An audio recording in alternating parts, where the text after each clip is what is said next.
日本語で頼むね。できないからね。オフランスは。あ、いいね。シェルブールのグリーンピースの地元の会の方からのメッセージです。Nous sommes ici très attentifs à la mobilisation au Japon. Depuis la mobilisation contre le départ du MOX, nous sommes en contact avec plein de personnes engagées dans la lutte antinucléaire au Japon. Voici un bref aperçu de la mobilisation contre le départ du MOX à Cherbourg. 1000 gendarmes pour 30 militants antinucléaires, camionnettes de gendarmerie devant chez moi, tout le week-end précédant le départ du MOX et hélicoptères en vol stationnaire au-dessus de la maison. Les autres militants ont eu le même traitement. Société nucléaire égale société policière.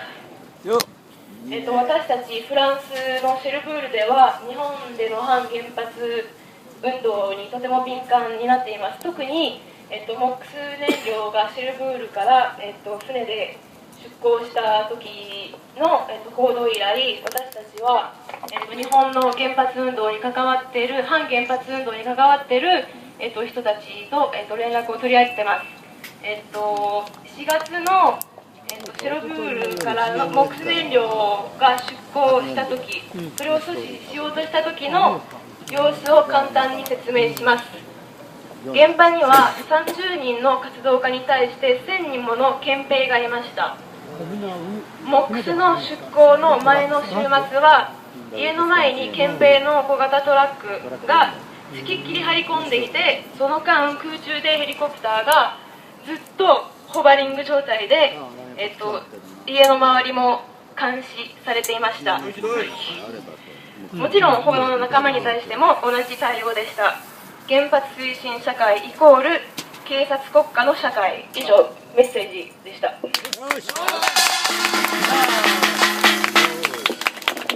そうしましたら、中にいるかもしれないフランスの在海人たちに向けてちょっとフランス語でコールを上げていきたいと思います。わかりやすく言えよ。なんとかついてきてください。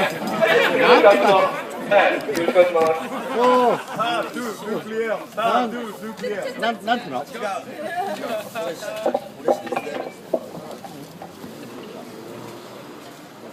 あれがそうか。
ら